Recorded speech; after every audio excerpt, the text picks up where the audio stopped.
And we are live! Hi, all you BC Wrestle Pod nerds out there, and welcome to the 4th episode of the BC Wrestle Pod.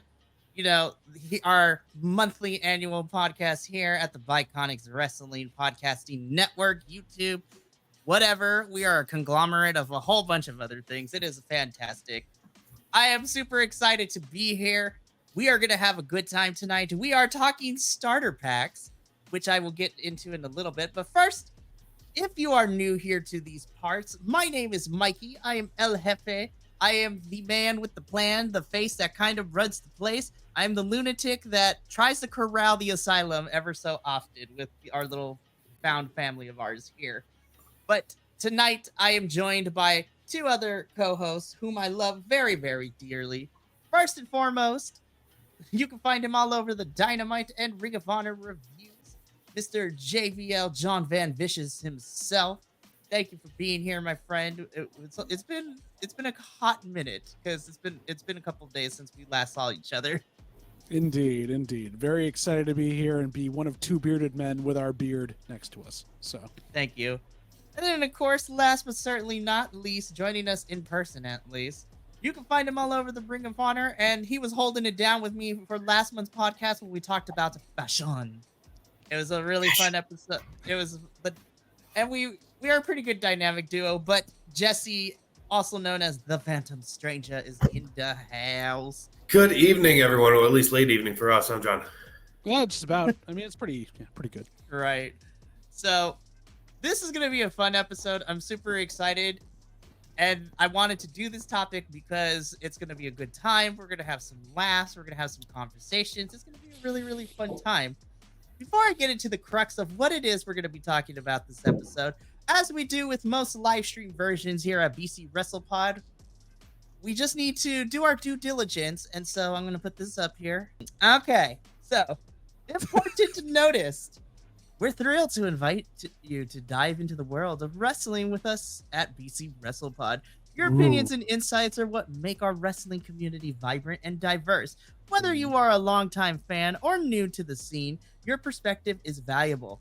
However, when sharing thoughts or commenting, let's remember to keep the conversation respectful and supportive. Wrestling is a passion we all share, and it is in our spirited discussions that we learn to grow together. So let's celebrate our favorite moments, discuss the incredible matches, maybe even debate the outcomes with kindness and respect. If you are found being disrespectful in the comments during this live stream or when the edited version of this goes up later in the week, you will be blocked, banned, bamboozled, finito, over. You lose. Good day, sir. Excommunication. Yes. Good. Okay. Now that we got the warning statement out of the way, let's talk about why we're really here. Well, Mikey, you kind of brought it up already in the warning statement because the perspective of new to this genre, new to wrestling, new to a certain company, that's why we're here tonight. That is exactly right, my friend. So tonight's episode for our monthly podcast is called Wrestling 101 Starter Pack Showdown. So the three of us, as well as our other hosts who could not be here, have sent in a list of 3 to 5 matches that if we were to have a friend, a coworker, a family member, a dog, like some random stranger on the street, a best friend, asking you, be like, hey, I kind of want to get into professional wrestling. What matches would you recommend to me to kind of get a feel and to get into watching professional wrestling? Oh, that kind of starter pack. I went out and bought a bunch of Magic cards today. I thought that's what you were talking about. Well, I mean, that's also good. Yeah, I bought Pokemon, you guys, so I think we all failed the assignment. The Pokemons. Talk to each other before we come online here. We have to get our story straight. We gotta coordinate. What am I going to do with all these Magic cards now, except invite Jesse over to play? I mean, you could save them when the East Coast Collective and myself are going to be at New Jersey Wrestle Show Saturday, May 18th, Sunday, May 19th. The East Coast Collective boys of JVL, Jesse, and Adolfo, plus myself, are going to be there. We're going to have a table. Come say hi. We're going to have merch. The ideas we're working on is going to be super fantastic. If you love, we're the intersection of wrestling fandom and nerddom put together with the stuff we're coming up with. It's going to be great. Also, all the wrestlers that are going to be there at New Jersey Wrestle Show. Apologies in advance because there's a lot of you we love, and we're going to fan a girl over it. So it's going to be a good time. You are totally invited to our table to come and play tabletop role playing at all if you want to do it at the con. Yo, for reals. At the table. I'm just saying. It's going to be a good time. But Might be challenging to play with Abaddon if they stay in character the entire time. Oh, I definitely play that way. That'd be perfectly fine. that'd be fantastic. But tonight, each of us was tasked to come up with a list of 3 to 5 matches that we would include in a kind of wrestling starter pack. This starter pack is going to include some of the matches we individually would recommend to folks to watch the wrestling of some sorts. And the way that we set this up is that all the matches that we're going to talk about in our starter packs, we are working off of the framework that all the build-up would be recapped in a little video package for someone who can watch that to get caught up on the story, the motivations, and everything that happened beforehand leading into this, why we're getting this match. So they will be all caught up with the lore and the story building and all that good stuff. So this is going to be a fun one. Between the 3 of us, we're going to spend some time doing this. Then at the end, I have 3 other people that I'm going to be reading their lists. So we have 2 co-hosts who couldn't make it. And then I have a mutual friend of mine who sent theirs in, who popped in during our AEW Dynasty review earlier in the week. And they have given me their picks. And Mikey, feel free to send either one of the other lists to Jesse, right? We can also take over that too to read that for them as well to kind of make it Yeah, easy. we do so. I might do that, but we'll see. Because Did we get Mama Willow's list? Exactly, yes. oh, I can tell you her favorites off the top too. So I will be in charge of Mama Willow too. Because Okay. Send us the other ones, and Jesse and I are like, stunning impressionists, so we'll do a great impression of our co-hosts. I might actually think about it. So prior to tonight, I rolled a dice because I assigned who I thought was all going to be here a certain number, and the dice has randomly determined the order. Now, obviously, because we are missing 2 of the original people I thought we were going to have, so that kind of crosses them out, which means people are going to be going sooner than later. And according to the dice has determined that I am going first. Of course it does. It's a rigged dice table. See how this is. The dice just... So, Mikey, where did you get your weighted dice? Nowhere. Asking for a DM, I know. Anyway. As a side note, I'm mad because I was like, you know what? Let me use my little penguin dice. I haven't used them in a little bit, and I assigned everyone's spots. It's like, all right, let's determine the order. Number 1, me. Darn it! Can we see the dice? Can you show us? Yeah, hang on. So no, that's the right one. Hang on. There we go. So as I get my dice, He's taking the lead off of it right now. Yeah, exactly. Yeah, the 2 weights on either side of the magnets. can't really see it too much from here, but I rolled this little dice, and inside is a little penguin on the inside. That's adorable. So cool. So My wife would appreciate those dice. yeah, You're shout out to dnddice.com. This is where I got these. Very cool company, very You're good. gonna shout out Jesse's wife. I was like, okay. So I have been determined to go first, and that is exactly what I'm going to do. To give a little overview of my list, as I'm pulling it up right now, my list includes a lot of matches that happened within the last year or 2. Because when I'm thinking starter pack, if I'm thinking about individuals who are getting into wrestling, because I am a newer fan and I've been watching wrestling for less than 5 years, honestly, I started really getting into wrestling to where I am right now about 5 years ago, as I was entering the late 20s of, my lifespan and into my early 30s. So a lot of my matches have happened within the last 2 or 3 years, except for one of my picks, which happened way back in the cramp of when I was a wee lad in 2008, for sure. Yes, look at that artwork. It's so beautiful. Yes. Shout out to our artist friend who did this, who happens to be a friend of Will's. Thank you so much for doing this. It is beautiful to look at. Alrighty. So let's go through my list. So what I ended up doing is I ended up picking one match from each of all the major companies that we review here at BC Wrestle Pod. So I have 5 matches, one from WWE, NXT, AEW, TNA, and Ring of Honor, so ROH as well. So I am going to go in no particular order. So I'm going to start with my ROH pick. Prior to starting, another host had the same match for ROH, so I ended up picking a backup plan, which I still think is fantastic.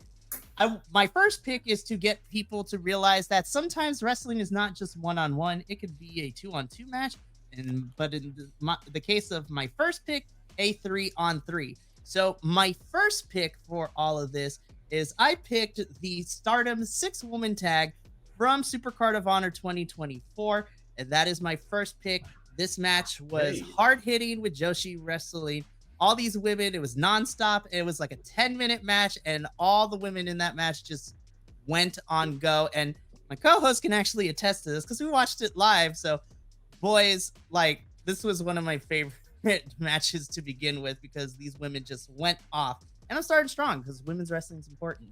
Gotta start strong with that. You watching them work a tag match that really wasn't a tag match and seeing the dynamic between heel and face that is different than anywhere else you see on the planet was really interesting to see. Jesse, I know you couldn't take your eyes off it when we were watching. No, this was, I think I said it during the live stream, but this was my match of the night for that whole card. And there was a lot of pretty good matches on that card. Some didn't deliver well, but we're not talking about that. But I loved this match. I wanted this to go longer. I would have been happy with 20, 25 minutes instead of just the 10 we got.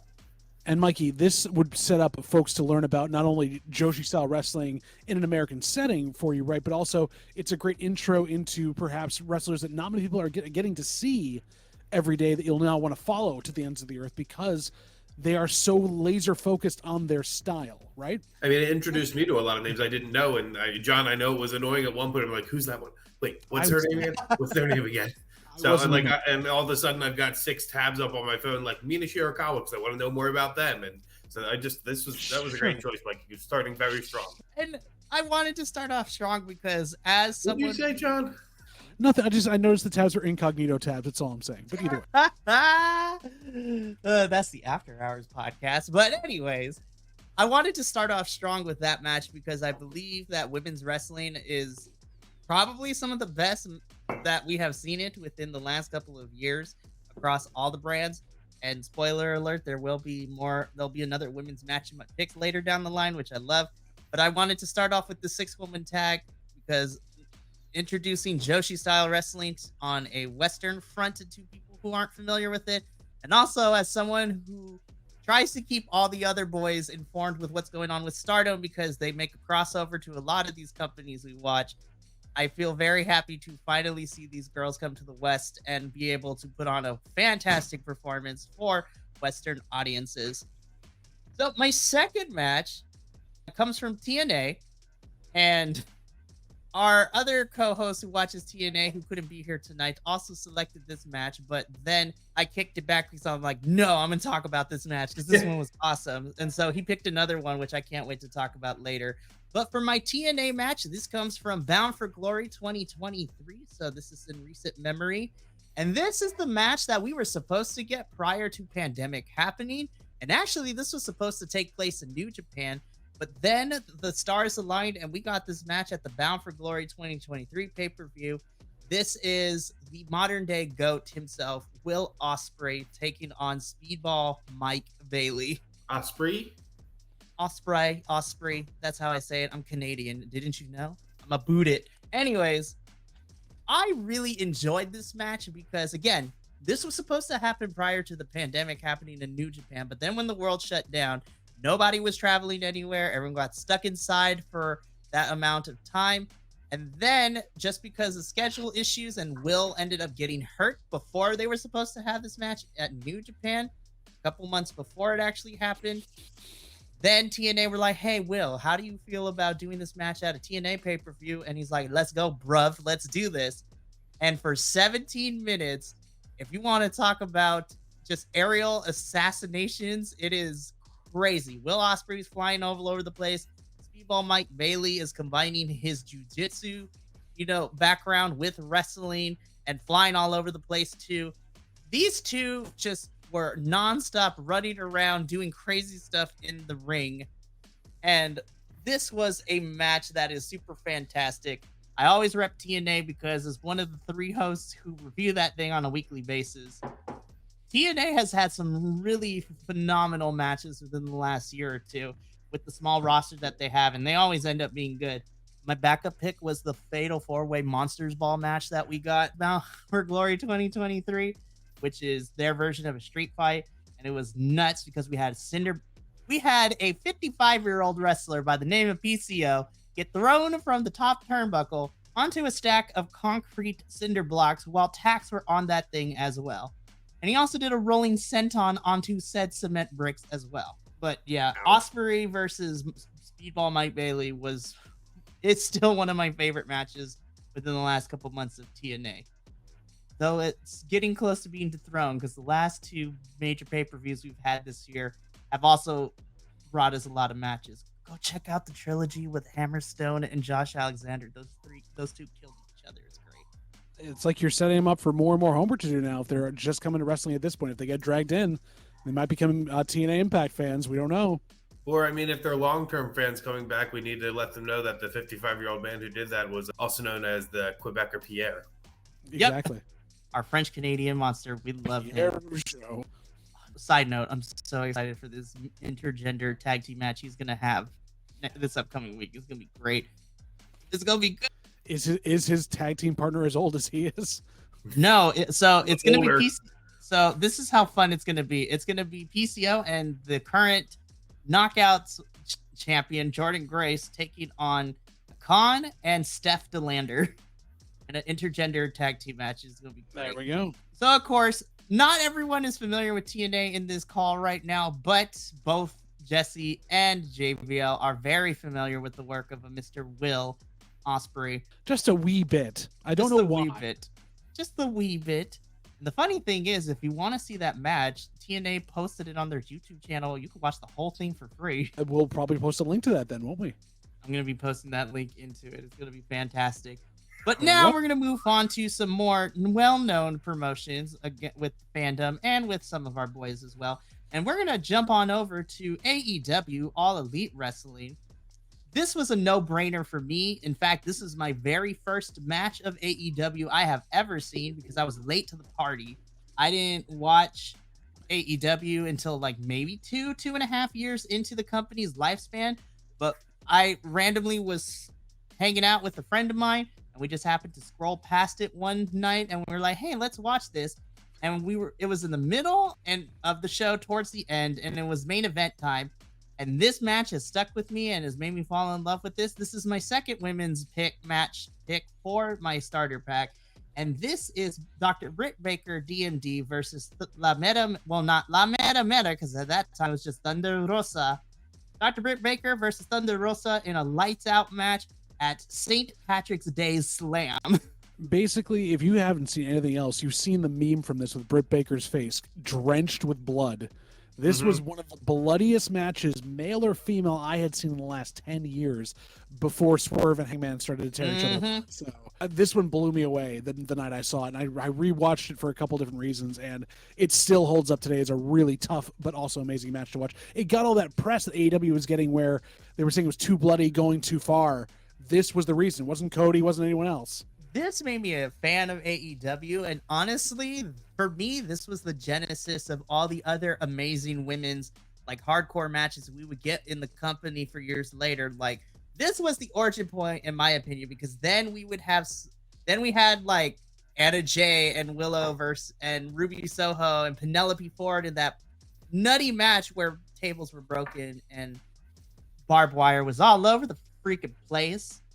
And then also, not to mention, on Collision, the Texas like tornado street fight with Willow Nightingale, Chris Statlander, and Mercedes Martinez and Diamante was a fantastic fight as well. And honestly, these two women made me fall in love with women's wrestling even more, especially Thunder Rosa. I was like, who is this girl in Day of the Dead makeup? I want to support her. And he hasn't stopped talking about her since. Nope. I mean, not once. No. And I have infected because Mama Willow is also a fan of Thunder Rosa now. So like, Willow likes her, then we have to love everything. Yes, you can't say it badly, but This was a very fun match. This also is a good way to introduce people to more of the hardcore stipulation types of matches that happen in wrestling. And it can vary because I feel that this was bloodied, but this was kind of still tame in a weird way. Now, I almost thought about putting Hangman Swerve, but I feel that as a first time match, we got to build our way up to that. That might be a bit much. That one was way brutal because we had children artwork, we had a staple gun, we had glass, we had imagery of Hangman, getting hanged by a chain, which was nuts. That match was a little crazy, though it was a baller match. Crazy?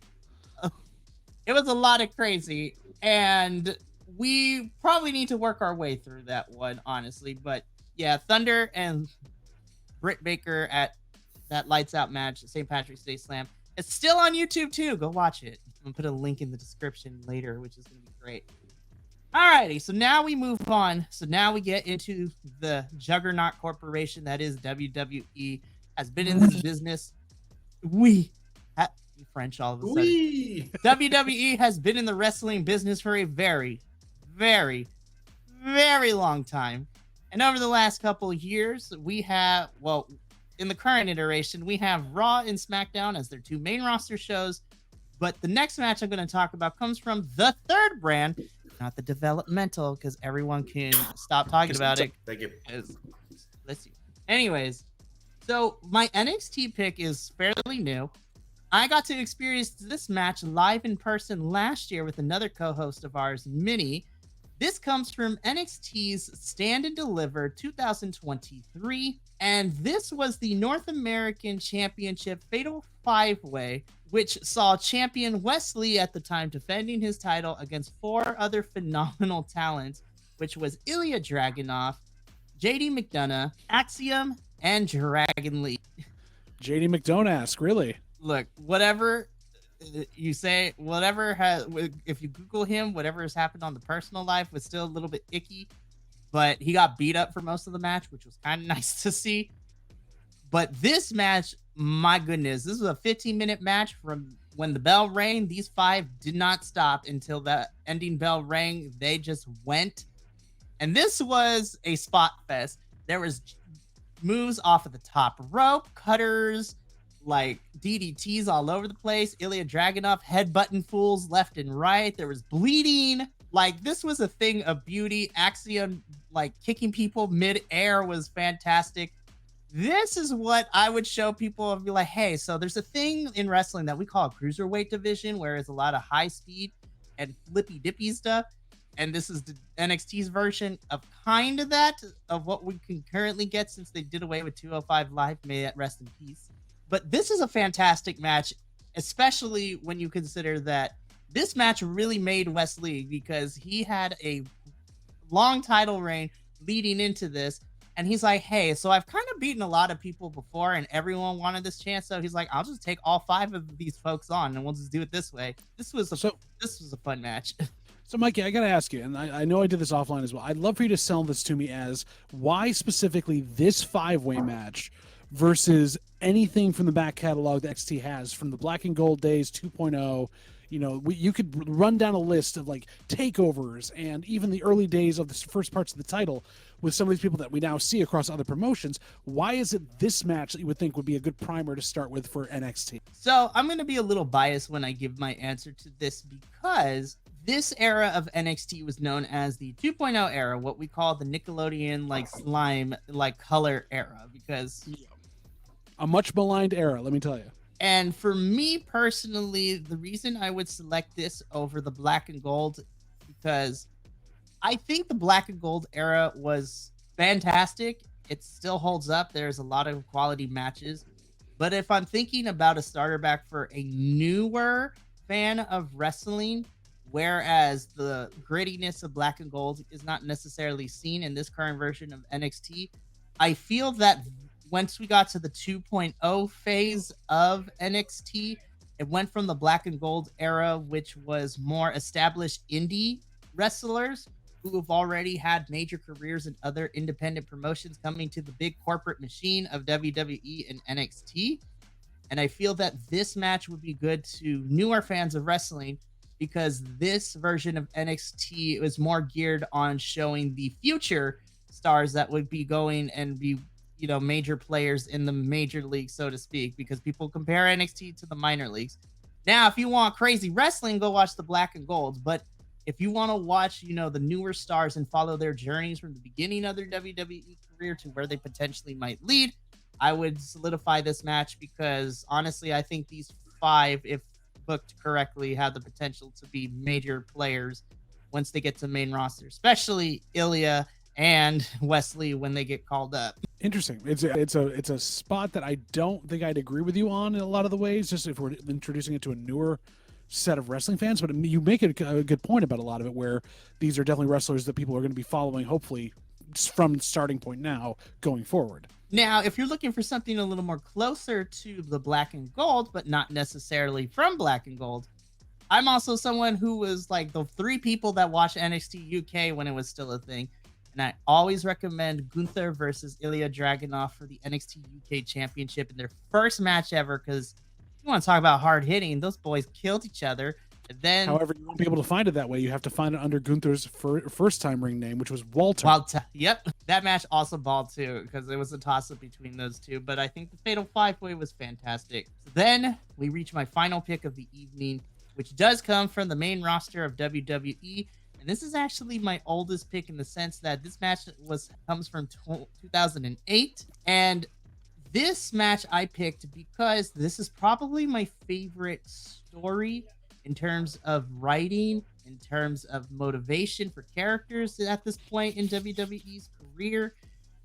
This had everything that I wanted, and this made me fall in love with the underdog archetype in a character wrestling, because the main person that this storyline focused on was the underdog, and because of real life circumstances and things that were going on, this man had to earn his way back into the good graces of, you know, the WWE audience based on everything that happened prior to this, and then just being able to kind of all culminate into the moment where he finally won the championship.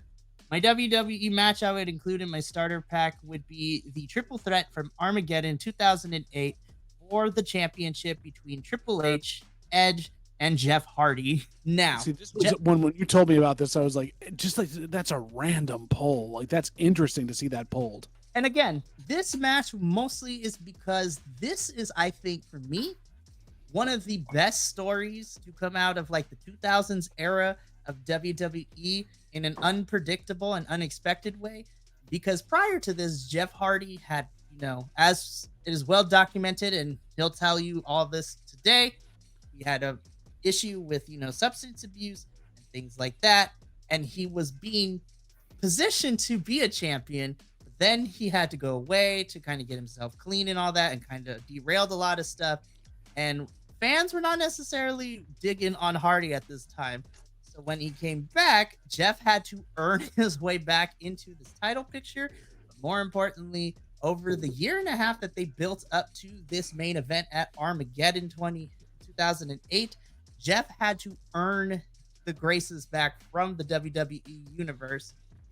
And, you know, over that year and a half, he went from being booed all the time to people not caring to slowly getting everyone to root for him because he was being booked and built as an underdog, which then led into the triple threat where Jeff had enough because he kept getting screwed over by Vicky Guerrero and Edge at this time. Triple H didn't see him as a factor in this match. Vladimir Kozlov was also causing chaos for Jeff and messing him up because he's working with Edge in this whole entire time. And the perfect culmination of this is that Triple H is ready to pin Edge for the win, and a last-minute swanton bomb from Jeff Hardy knocks out Triple H, makes him roll out of the ring for Jeff Hardy to pick up and pin Edge for the win.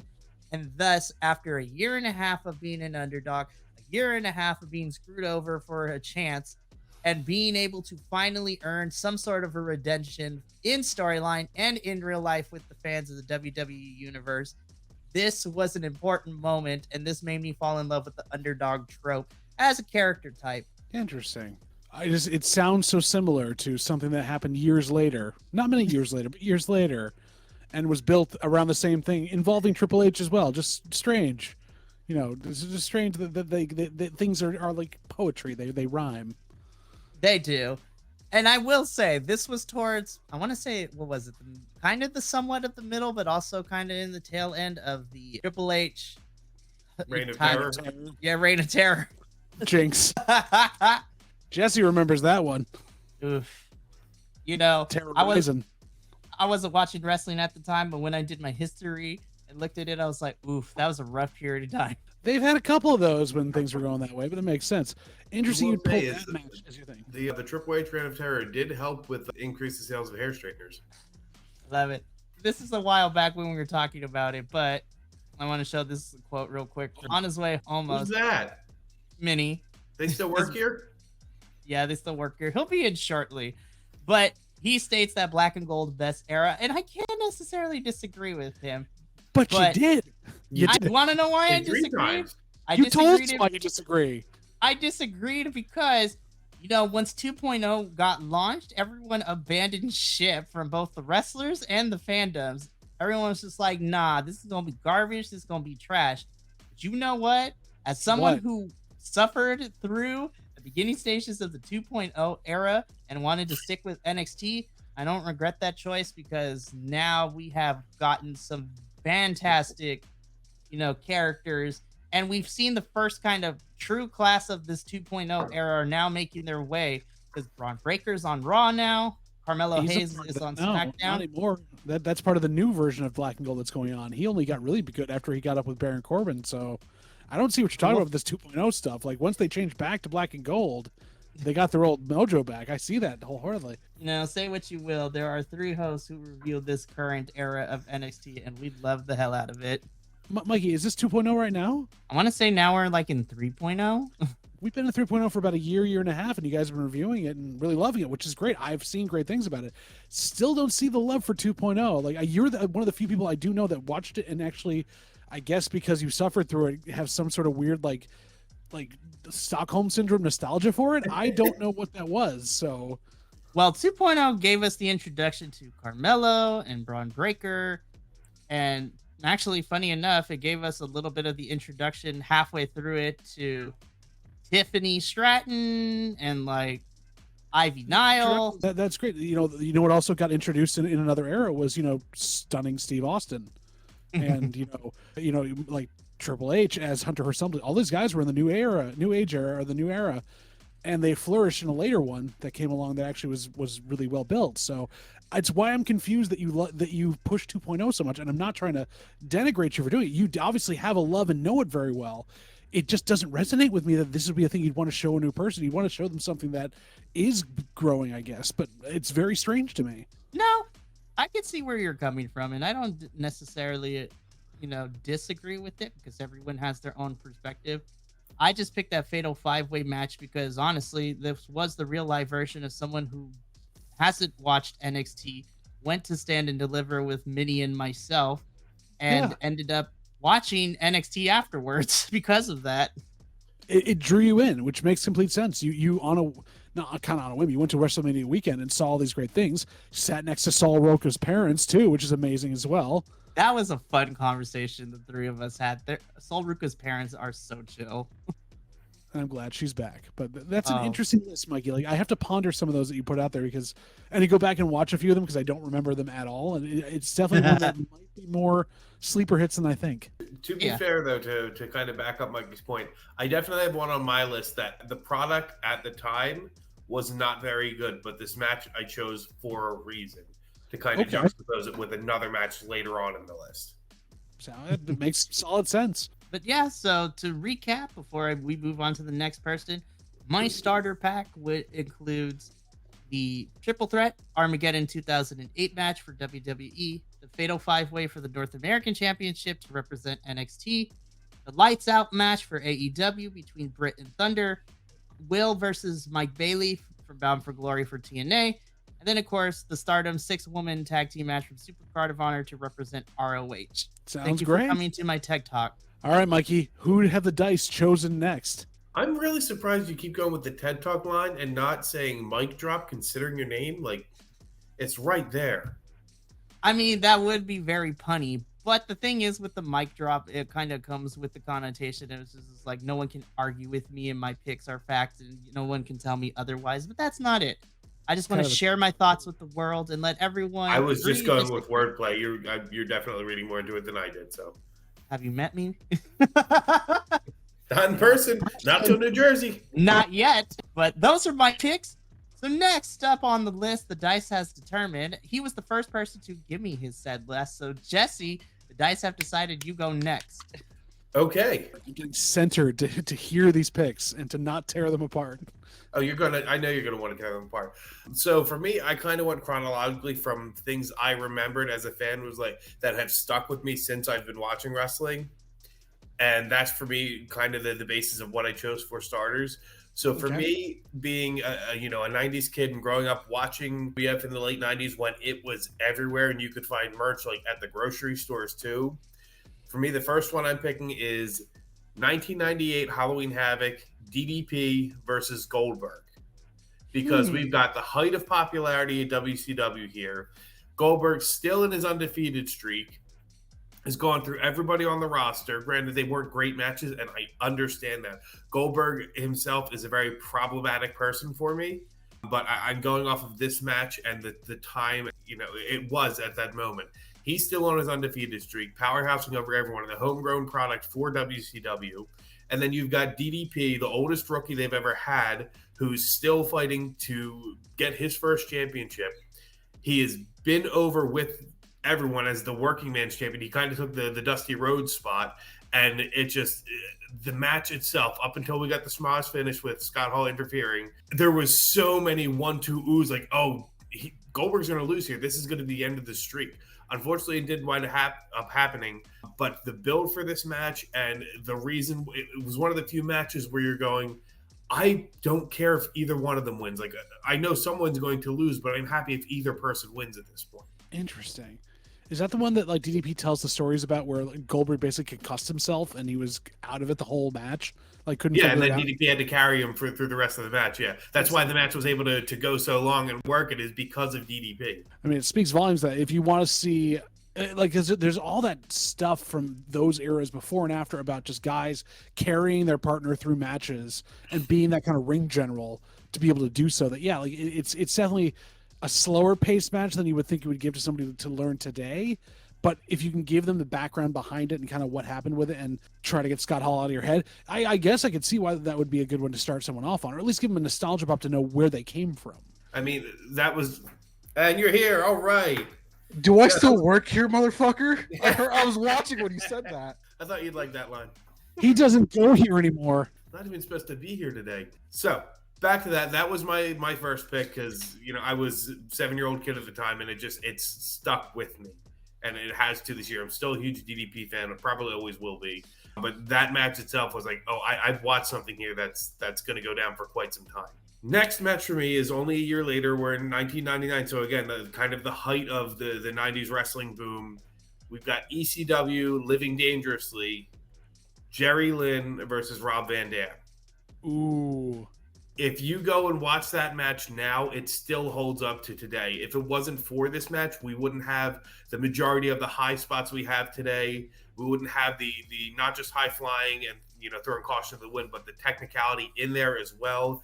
Some of the spots with the chairs that they were using, and almost it kind of went from a shift for ECW at this point from just kind of brawling and fighting to this is a very well constructed choreographed fight here. And it was the best match on that card. It kind of outshadowed everything else on it. And again, the impact that it had on the current generation, you wouldn't have a lot of the wrestlers today without that kind of match, without them seeing what is possible here.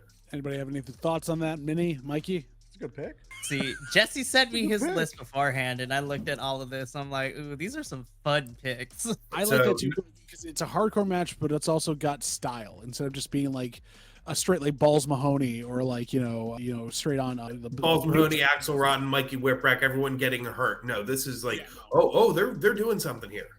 Yeah. Well, Jerry Lynn is one of the most underrated wrestlers of all time. So. Absolutely. See, next one, we're going to go back a little bit of time because I'm going to jump into women's wrestling here before I say my last one. So I bring this one up because I'm going to fully admit the product was not good at the time. Women's wrestling was not good at the time. But in 1995, we had an amazing women's match in WCW at the Tokyo Dome. We've got Bull Nakano versus Medusa, formerly also known as Alundra Blaze at this point, when she had just defected from WWF. The fact that they were able to go out there and put on a 20-minute show and just a masterclass in wrestling at this point, in women's wrestling in 1995, to me, that's really important for somebody new coming in to see, so they can see where we've come to today, because them getting that amount of time in 95 was unheard of. And then what else do we know from women's wrestling in WCW from 95 till the end of it? Exactly. Silence. Nothing. The Nitro Girls. That's it. Well, and you also have to go back and remember, like, even listening to what Medusa talks about in her speeches about this, and both she and Bull talking about the fact neither one of them spoke either good English or Japanese. They choreographed this through interpreters and worked each other, basically had to trust each other in the ring enough, knowing they couldn't speak to each other if something was wrong, to get the match done. And the fact these two just have always been intertwined, which is why seeing Bull go into the Hall of Fame this year was such a big deal. Absolutely. I was so thrilled for that this year, because, you know, I went back and watched this match. This wasn't anything that I watched live just because age at the time. It was 95. I was 4. But going back and watching it now, it really helps you appreciate where we've come to today. And to jump into that, very forced segue there. For me, the other women's match that I would put in this starter pack is, I want to say it's WrestleMania 37, main event Bianca versus Sasha. To go from that in Tokyo Superdome, which is the only reason why they got so much time is because they weren't in America, to having your WrestleMania main event be 2 females, 2 BIPOC females at that point as well, and put on that just absolute, Mikey, you're more in tune with what the kids say, banger of a match. Would that be appropriate slang that I'm using there? That Banger. was, yes, it was a banger. But that match was amazing. That the hair whip at the end still, like, it still resonates to this day. Hope my daughter loves that spot too. But the match they put on, and you could see them both like trying to hold back tears because of the momentous occasion that it was in the beginning of the match, and then just to be able to go through and just deliver and over deliver, because they had a chance. They knew it was something big, and they knew that we've got to do this right, or this is going to go down and we may not get this chance again. But they over delivered, and just fantastic match to go back and watch too. Yeah, I've shared the story a lot since we started BC Wrestle Pod. But when I saw this on Jesse's list, Bianca versus Sasha at WrestleMania, that main event, it, of course, if for those fans who have been watching us for a very long time know this story, but to give a Spark Notes version, this match holds a special place in my heart because this was slowly coming out of the pandemic era. This was the first WrestleMania post-pandemic where people were in the audience, and we actually had live crowds once again for our wrestling events. But it was special to me because it was one of the last matches I got to experience with, my partner in crime at the time, my grandmother, who watched a lot of NXT and WWE with me during the pandemic era, prior to that. And that match was the last thing I got to see with her before she passed away later. And so that one holds a special place. But again, Jesse, you also hit on it too.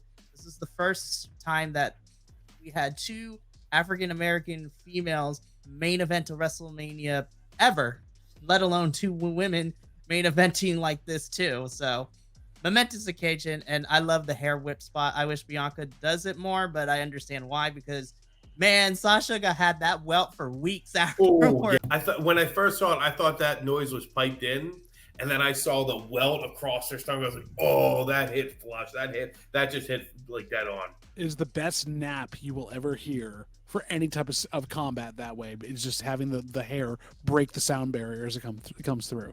It's disgusting. All right, now the last one, I'm on my 5th one, right? You said 3 to 5? Okay. So the last one for me, speaking of pandemic era, happened at WrestleMania 36. And looking around here, I'm pretty sure everyone can guess what's coming. But for me, it was the Firefly Funhouse match. At the end of it, Titus O'Neil's face of the "I don't know what I just watched" was everybody's reaction.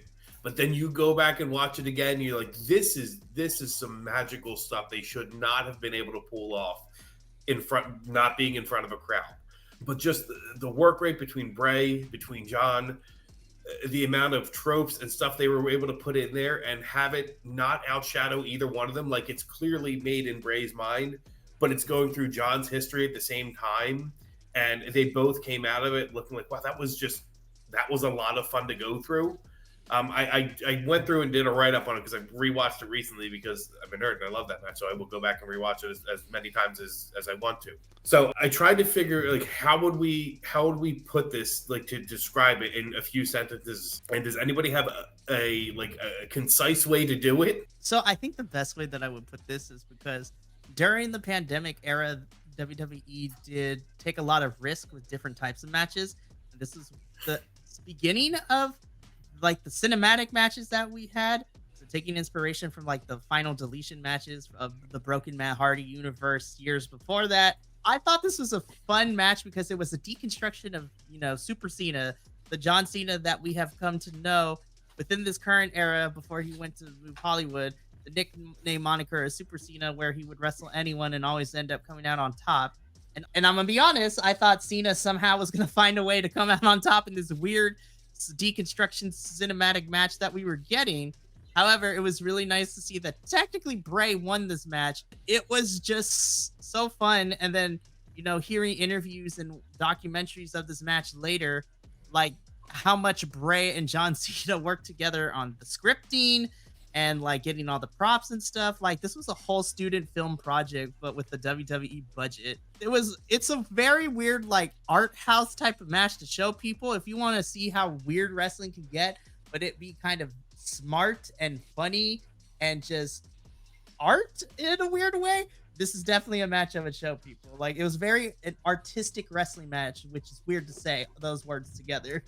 Well, but you look at the copycats that came after it and everything that tried to be it, and they forget that the biggest common denominator was Bray being able to put it together and guide it. John filled it out. John was the subject per se, but Bray was the driving force. And you look at the Boneyard match or other things in that ilk, even the same couple of years, they got the idea of, we're going to put a wrestling match on a video with a small storyline, but there was no through line, no heart to it that this had. No, and this had context and continuity and going back years because of the amount of history that Bray and John had together in that WrestleMania 33 match that Bray should have won. Or was that WrestleMania 30? It wasn't 30, no. I think it was 33. I think you're right. I have to check that. Okay, yeah, 30 was Taker. Which, again, another one he should have won, but that wasn't really highlighted here. But I took a stab at trying to write how he would have written this matchup. So here's what I've got for, if we want to fast forward to the end of this, go for it. But this is what I've got when I'm trying to think of like the Firefly Funhouse match. It's a realm where reality and illusion dance together in a macabre waltz, where the rules of engagement are written by the whims of the mind. Within these halls, you'll witness a spectacle unlike any other, where the boundaries of wrestling blur and the darkness within the soul is laid bare. Step into the world where the fireflies flicker and the truth hides in shadows. For in the Firefly Funhouse, anything is possible and madness reigns supreme. That's good shit. So I couldn't kind of find any more concise way to do it besides trying to go into somebody's mind and how would a wrestling match look in there. So to me, this is always going to be my favorite WrestleMania match. And I know we've got Macho, Steamboat, Hogan, Andre, which is low rated for me, and all those other wonderful WrestleMania matches. But this to me will always be the peak one, especially the constraints they had with this. It's the right. It was for sure. And when I was talking to a friend of mine when I was coming up with this list, and this came up when we talked about it, the best I can give, because I'm also a big video gamer, like the Firefly Funhouse match. Sorry, it's a tongue twister. It reminded me, and it could have belonged in a level of Tim Schafer's Psychonauts, honestly. Okay. This is the mind palace of someone, and this is how you go through it. So I was just like, it was super fantastic. This is a great pick, Jesse. Well done. I mean, not unexpected, but well done. Right. Any other commentary on my five? I know you're gonna, John. Go ahead and say your piece about WCW. I'm not going to say it about WCW matches there. Well, yeah, go ahead, man. You Go. pick Bolsonaro. I mean, you can't really go against her. She's so fucking good. Yeah, I would never touch Bull Nakano in that way. I wouldn't be allowed to. But in general, she is above reprieve. So is Medusa, Alundra Blaze. So you didn't pick, Disco Inferno versus Alex Wright on Thunder, from like something else. It's perfectly fine. And that wasn't a bad match. It wasn't a bad match. That was Norman Smiley too. Yeah, it was. Jesse, I will say with all your picks too, because again, the way that I approach mine is because these are the matches I would show that happened in the last 2 or 3 years.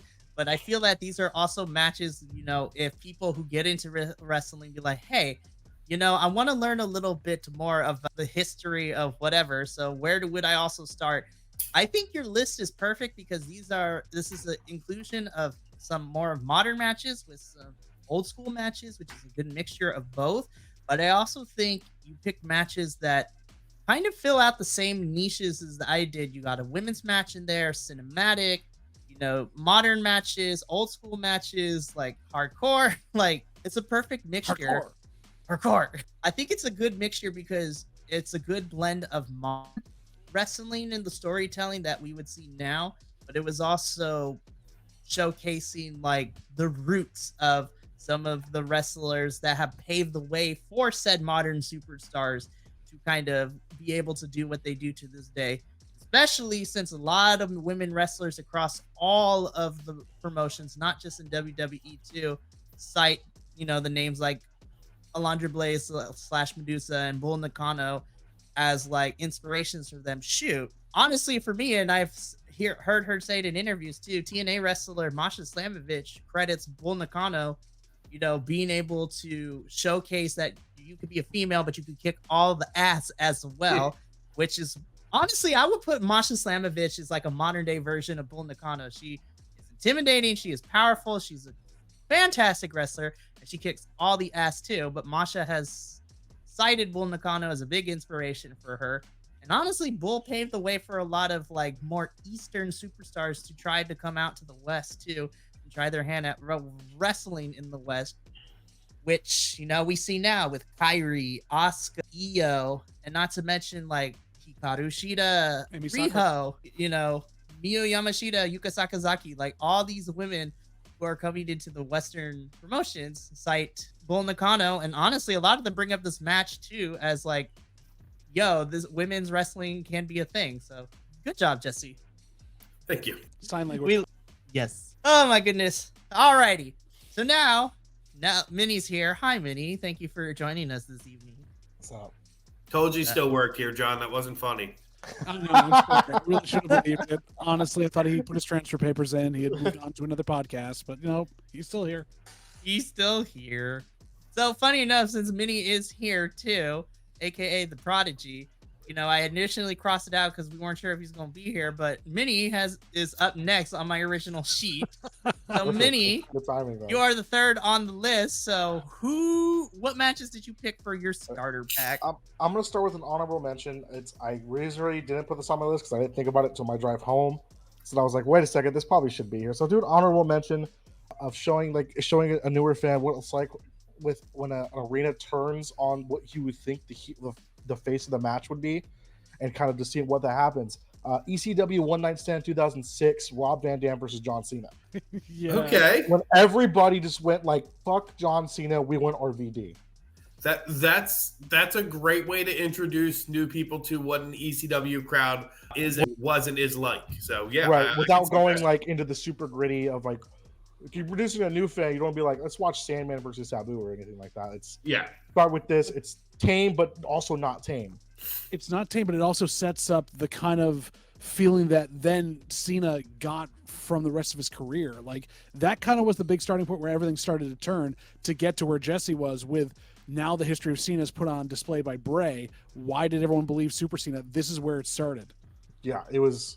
So it's where, and you want to see what's the closest thing we ever got to a heel Cena. Watch that match. All right, so let's get to my actual list. So I'm gonna start with one. This one's kind of a double-edged sword, a little bit. So this is for the newer. Is it the Kai Venus match? No, it's talking in the Rumble as he goes over the top and like basically gets thrown out every time.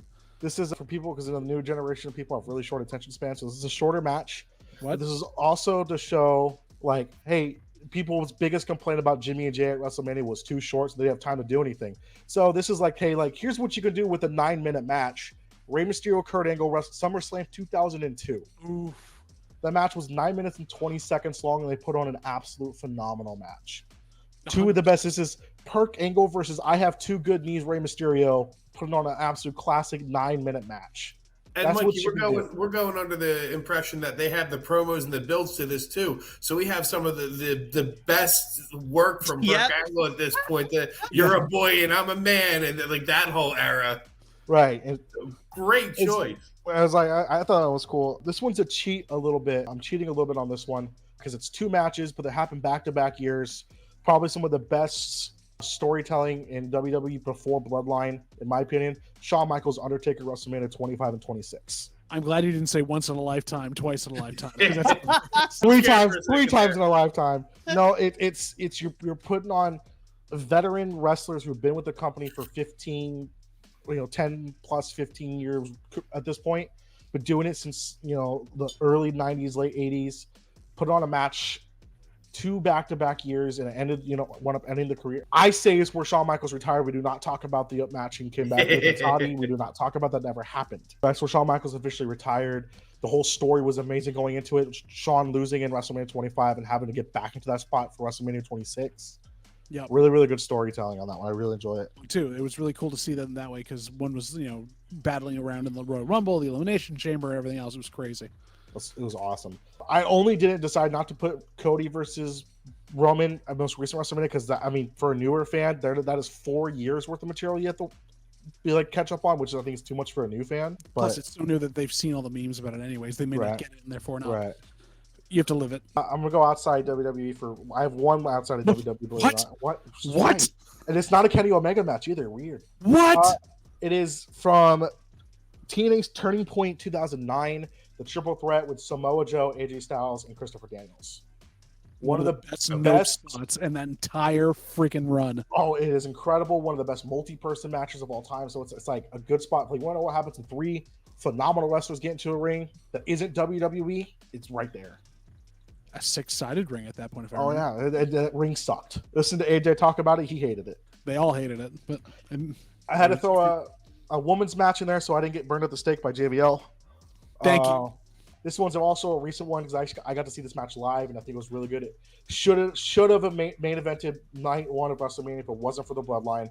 Rhea Ripley, Charlotte Flair, WrestleMania 39. Interesting. Because I bring this up as interesting because that one is seen as a very good match from the back half of it. Once they got to halfway through it, the first part was just so slow that people were didn't know what was happening. It was good overall. So can you take me down why this is your women's match you would show to a new person? It showed the slow build to matches, which happens a lot more frequently nowadays, where the matches start slow. And I think this is one of the better ones to showcase the starting slowness and then for it to ramp up in the second half to get shown really well. And it's showing modern day how good women's wrestling has became over time. So I feel like this is a good showcase of different styles of what different women can do now, because it's very different to how women's wrestling was. And Rhea is one of the few that uses a finisher that's not like Beth Phoenix's finisher for the big strong woman, because a lot of them do the same finisher, but Rhea's is vastly different, which I feel like that's why I like her so much when it comes to the big strong woman role. And it's showing just how good it's I think in my opinion, one of Charlotte Flair's best matches, and showing just how good she is, and she's being probably one of the best, if not the best female wrestler currently right now. Shots fired. Interesting. It's hard to beat the Flair name, and she's living up to I think she has surpassed the shadow of her father, which is fantastic. And this is a great match to show that. Interesting. And then finally, I think this one, going back in time a little bit for this one, I feel like this one is showing how good it is when it means to put somebody over in wrestling, which you hear a lot. And so it's a good example of that. And I feel like this is the start of showing one of the most important backstage and onstage factions in wrestling history. So this goes back to Monday Night Raw, May 5th, 1993, Razor Ramon versus the 1-2-3 Kid, where he put 1-2-3 over, which I think is kind of the start where the clique starts to form. Which, it is. It basically really is. So that's where you start getting, and for people who don't know, 1-2-3 Kid is X-Pac. 6. So they come. This is when he put him over because he saw him as a great uppercomer. So Razor put him over, where it means that he actually allowed him to beat him, and it started history for wrestling with all of them, with Kevin Nash, Scott Hall, Shawn Michaels, Triple H, them splitting off and then going over to WCW and destroying that company, making the NWO, which was good for a while, then it just became really weird. Well, also, Minnie, this is also cool for a new wrestler to see where the modern spotty style comes from too, because Razor really helped get kids style over, which was more acrobatic and almost like kicks and punches versus what the normal stuff, which was a bunch of guys grappling and throwing around. You didn't see this in the 90s at all. No, it was, his style is the turning point from him, and I completely spacing on the other guys. I can't remember it. I'm kind of mad at myself if I'm not, of this more acrobatic physical style compared to just like, I'm gonna grab you and slam and pin. Nope. Okay, leg drop, I win. Yeah, or I'm gonna tap you with a chair. And it showcased that, and it with Razor allowing the 1-2-3 Kid to win, it really opened the door for this style of wrestling to be more mainstream, like available for other people to start doing. And good of a unseen finish too, because it wasn't a finishing move. It wasn't, some ladder or interference. The Kid got him into a roll up out of another move and just pinned him straight up and like beat him clean and ran the hell away, because he's like, he's not down. I didn't beat him down. I stole one here, folks. But it set up the future of what was going to happen, in the 90s. Then you get to the Attitude Era, the Monday Night Wars with the Clique going to WCW, and that's what really set a lot of that off. Was Scott Hall allowing 1-2-3 Kid to beat him? Waltman owns Scott Hall's career, so there we are. Yeah, that's a decent list. I like that list a lot. Hell and yeah. it's got a good mix of history in it. I was doing this list with Mikey right after we finished the Friday night SmackDown We did our review. SmackDown review I was today. like, I gotta find at least one match that tests my history knowledge of wrestling, because I have a good history knowledge. I was like, 1-2-3 Kid when Scott Hall. I was like, that's perfect. I thought it was a good one. Oh yeah. I say it all the time, Vinny. Like, when it comes to our historian, I always go to you too, because literally the whole entire time we spent together last year at WrestleMania 2, between you, myself, and Uriel, that's basically, we just went through all the matches that we could think of. It was a fun 4 or 5 days that we got to spend. It was a great time. It was a lot of fun. It was. So now, last but certainly not least, at least for the people that are here, JVL, who has been in the critiquing seat for the last 3 turns. So now it is his turn to be on the stage. Honestly, I'm probably not going to rip it apart. I know my picks aren't everybody's cup of tea, but I enjoyed them. And then once JVL's done, I got Andrew's list to read, my friend Shane's list to read, and I'm also going to end it with Mama Willow's picks too. Which we need. Mama Willows are the best ones. Yes. Oh, absolutely. Fantastic. So the first one on my list here is the 5-way for the North American. No, I'm just kidding. JVL already tore me apart, which is okay. No, it's not. I didn't tear you. I tried not to tear you apart, Mikey. I was honestly wondering why you would pick that one specifically over the entirety of NXT's back catalog, because it really is a more recent example in things that people in a time that people weren't watching as highly. So I think what also, and I think what also kind of pushed it over for me as one of my favorite is the fact that I got to see that live, because it's totally different watching it, at home on the television, being in that arena during it and hearing all the kicks and the slaps and the acrobatics. I tried to take my bias around actually physically seeing it live out of it. So, if I was doing live ones, there'd be 2 that would have made this list. One, it would have been, and I hate them anyways, but Roman Reigns versus Sami Zayn in Elimination Chamber up in Montreal. That was such a good storytelling match, man. It's a great one, but I was on the edge of my seat.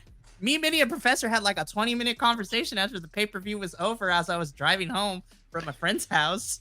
But the other one I would have said that would be so incredibly hard to show anyone at this point, except Jesse, was The Fiend Bray Wyatt versus LA Knight in the dark match on the SmackDown before that up in Montreal. That was actually a really good match. Yeah, that was. Those being said, still. So like Minnie, I had a one that didn't quite make the list, but definitely is a very much honorable mention on this one. I talked to Mikey about this when I was looking at my list. Do I base this off of showing a new person each different gimmick match that's out there, kind of how things are built, what you want to see, or do I do it by matches that really tell what wrestling is and people and all those other things? If I keep it gimmick wise, one of the most over gimmick matches that we have everywhere is the Royal Rumble. So what do I pick for that one? If I want to show a new person one Royal Rumble match, I pick the 2024 Women's Royal Rumble.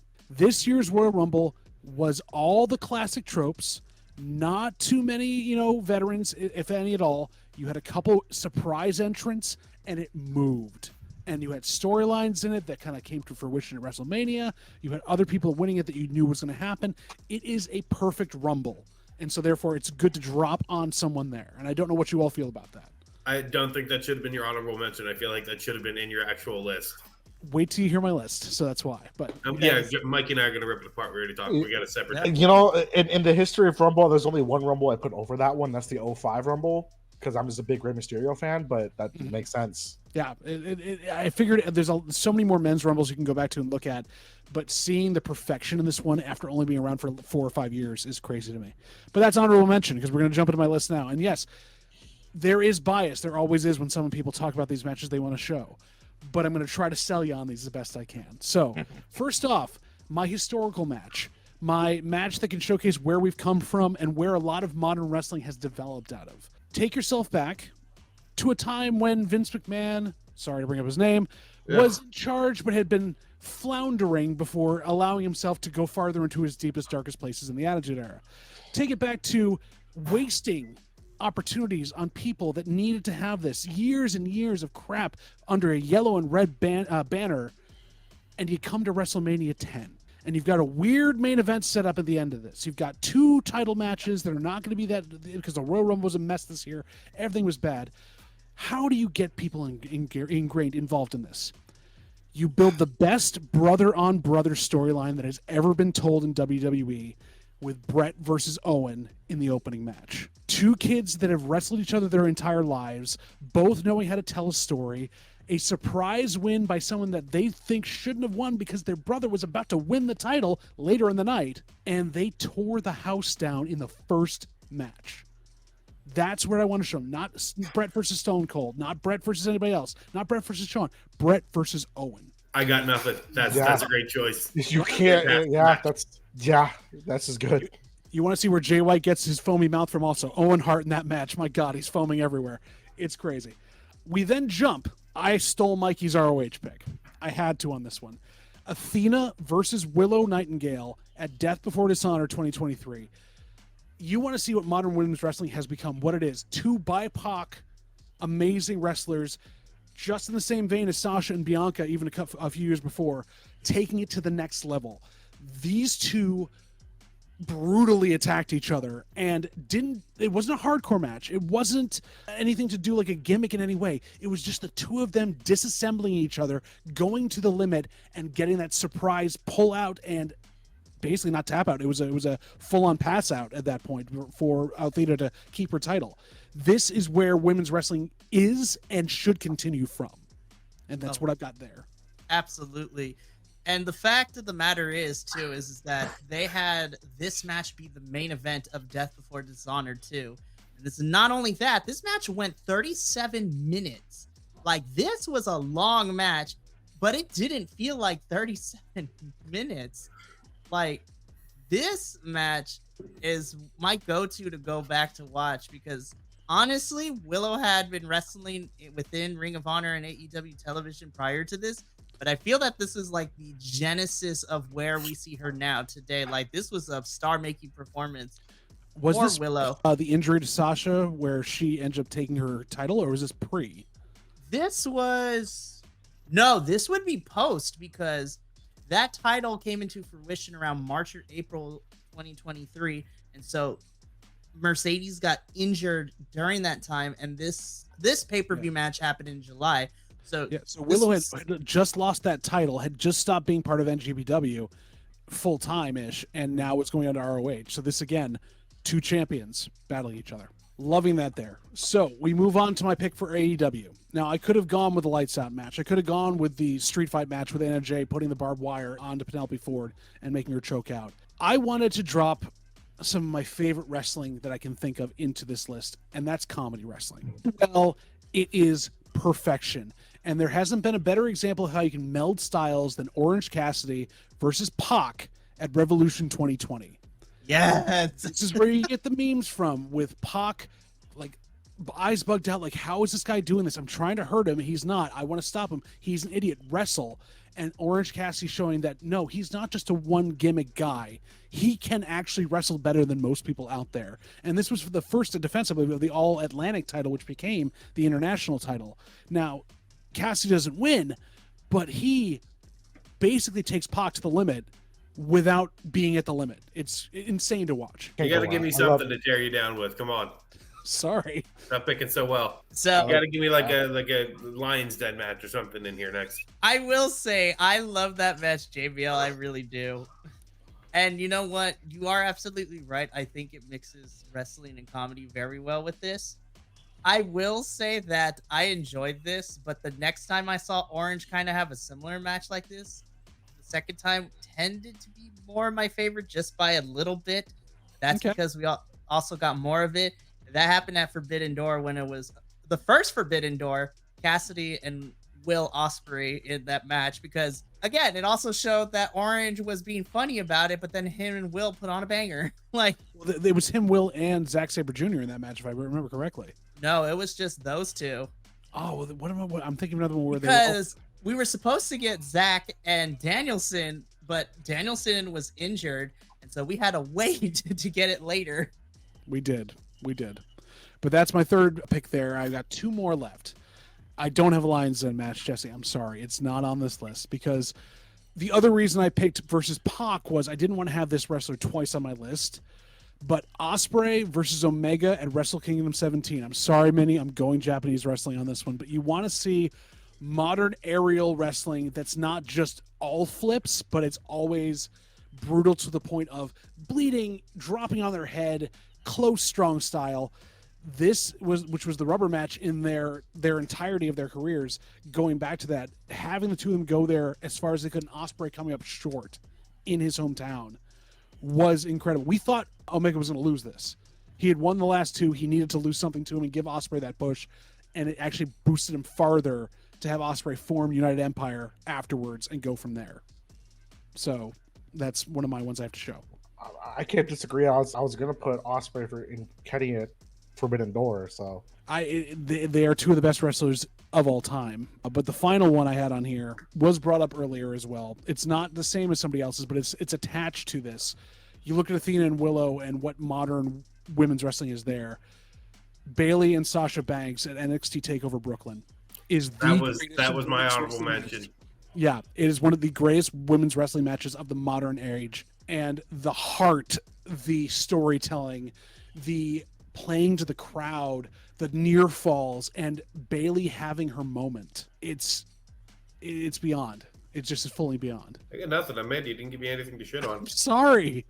I'm so sorry. That'll be the next podcast. JBL, I mean, I guess you did look at. Well, you guys, unbeknownst to my host, this was a secret battle to see who would become El Jefe. I can happily say, this is my announcement. I retire as the boss because JBL destroyed everybody, including myself, in this. So JBL, congratulations. You are. I thought my list was better. I thought my list was. Your list was also really good. I just disagree with Mikey's more, but I only disagree because I didn't understand it. At least you didn't put the Dog Kennel from Hell match. I was on House Brawl with Dustin Runnels, and but still, I didn't know if that was going to work. I was going King of the Road match. Interesting. That's another one. What are like the best worst matches for everyone? The Hog Stein match from the 90s. Custody of a child on a pole match. Hold on. Judy Bagwell on a pole match. Yes. Which I'm surprised they haven't at AEW gone to make Sue on a pole match yet, but who knows? It's coming. Anything to do with Joe Hendry's theme music? Oh, I love that man. I love that man so much. Man, the TNA boys, we love Joe Hendry, and we love the little tag team he had with Yuya Uemura, known as Joya. It was fantastic, but we were sad it was short-lived because Yuya had to go back to Japan because his excursion was. Oh, you can hear our thoughts on that on later podcasts about all that stuff, but this is not about the matches we're talking about here for the starter packs. No, so these are the starter packs. I didn't give my honorable mention. Honestly, my honorable mention match would be. Now, I thought this was probably my favorite trilogy of the modern era when it comes to tag team wrestling, and I wish Andrew was here because me and Andrew talked about this a little bit. I enjoyed the first match we got between FTR and the Briscoe boys in that trilogy. Even though I love the double dog collar match for the final one as the blow off match, that first one was just nuts. Mark, Jay, Dax, and Cash, like the four of them just did straight up tag team wrestling, doing dives into barricades, it was like no gimmicks, no nothing. It was just two tag teams killing it in the ring, and that ended up being like such a fun match. You know, boys, these were really, really good picks. So now, as you know, by auxiliary, there are some people who could not be here this evening, and some friends / fans of the podcast who also submitted some ideas when I was talking it through with them. So I'm gonna go through all of these. So this is gonna be fantastic. I'm going to start off with Andrew. So Andrew, who is our TNA and NXT co-host alongside myself and Will, unfortunately could not be here, and ROH too. Come on. We're sorry. Here. Yeah, I'm the only one that doesn't watch ROH. I know. That's kind of true because we got Professor Adolfo doing it too. That sounds like a you problem. Yeah. It's good thing I'm not flying out the jersey. Otherwise, JV might tie me to a chair and make me watch it. I only if you asked me to and gave consent. So Andrew, our co-host who does NXT, TNA, and ROH, did submit his list to me, and he picked some good ones. Now he had 2 matches that I picked as well, and so he gave me a backup to go with it. So I'm just gonna briefly go over this. So here's who Andrew had for his starter pack. He is starting from King of the Ring 1998, Undertaker versus Mankind. So that is his first pick, Undertaker versus Mankind from King of the Ring 1998. Is that that's flying off? That's the by God, he's broken in half. Interesting. Yes. Okay. Yes. There's that one. That's an interesting place to start someone. For a new watcher to let you know about it, but hey, like that, do you want to watch somebody die? Twice? Get like his teeth through his nose? You know, we say that, and then we were just talking about the Hangman Swerve match like earlier in the podcast. But we said that we wouldn't add that to the starter pack. Like we said, we'd have to build up to that. Ease him in. You know, I know you're interested in wrestling. Have you heard about CZW? This is starter pack part 2. GCW edition.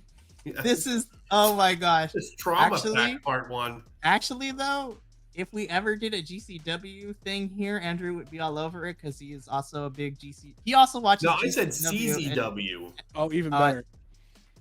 That part too. Wrestling, yeah. So, the second match that Andrew has on his list comes from SummerSlam 2000, and this is, of course, the thing that started tables matches in the company: Edge and Christian versus the Dudleys versus the Hardys. Like, this is the origin point, the genesis of table matches. Like, I'm surprised he wanted that one versus TLC 2. That's interesting. I mean, I wish this was still the nascent one with the. We're gonna do a follow-up episode because when Andrew is not doing tech, I want to get his full thoughts. Like his. Yeah, I mean, I'm surprised with the King of the Ring '98. He didn't go with the TLC with Mercury and Nitro, when Nitro gets half his face blown off by the ladder. Bro, yeah. Oof. So next up is a more recent one. This comes from TNA's Bound for Glory 2022, and I'm super happy he picked this because this was also on my short list. For the Knockouts World Championship, Jordan Grace versus Masha Slamovich. Like, want to talk about 2 beefy women going at it and just powerhousing each other through the ring in that match. This is during the time where Masha Slamovich had her undefeated streak going into this championship match against Jordan Grace. And these 2 women went at it in a 13-minute match, and they were doing things like Jordan's face got kicked in at one point. The Juggernaut driver. This wasn't a pretty match. This was not a technical wizardry match. This was just a Haas fight. So good, and it was so great. So this next one is from recent memory, and this was during the time of our, origin point of BC Wrestle Pod. This comes from ROH Final Battle 2023. Athena versus Billy Starks for the Ring of Honor Women's Championship match. That match balled so hard. Like, so good. Well, and that's also a year's worth of storytelling that I have to go back and look at, see the build that happened, the change in Billy, and to even then to come up just short with all of that buildup. That we honestly believe that she'd dethrone her. We were with her on that. And the fact that she did not watch this build up. Minnie, go watch all the stuff on it. Minnie, go see this. It's worth the time, Minnie. And I mean, it's not cheating on WWE because Athena, formerly known as Ember Moon, like. Oh, why are we worried about cheating on WWE? The founder is kind of known for that. Ooh. I said it. It doesn't matter. I mean, I used to watch TNA all the time. I just don't watch AEW that much, and I don't have time. ROH is an AEW at this point. It's its own thing. You can watch Which is it. good. Yeah. See some Dalton Castle. You know, like really enjoy yourself. Oh, I think he would get a laugh out of the Outrunners and the Iron Savages too. I'm pretty sure Minnie would. And then finally, this comes from Andrew's list as well. He originally picked Britt and Thunder in that Lights Out match, but when I told him, hey, I have these matches too, he's like, okay, use this one for this one because this one's just as awesome. And this is going to make JVL super happy, and this one also makes me happy too. This comes from NXT TakeOver Brooklyn 4, Adam Cole versus Ricochet. Yeah. I was like, that I was match thinking about balled. that match. That match balled so hard. We're going to do a follow-up. Like with the setup with Cole, with the Undisputed Era, with his own, like he's in full heel mode. Ricochet being the flippy dippy hero that he is, coming off the stuff with the person we will not name that is doing stuff there, Mr. PC, but we'll leave him alone, and all that good stuff. Yes. So that's Andrew's list. Again, I would love to do like a follow-up addendum episode or record something with Andrew. Be like, so we're gonna put this out as an extra feed of content. So Andrew, give me your thought process on these matches that you had. So good. If he actually answers, I'm going to be stunned. Like right now, No, disembodied voice coming in. Huh? That would be hilarious. Andrew? You know what? I'll send him a text this week and see if he'd be down to do that because I would love to pick his brain. And I'll be like, hey, so we're doing it this way. If anyone wants to come and watch this and be a part of this, like we can, it'll be fantastic. Alrighty. So that covers Andrew's list, who picked 5.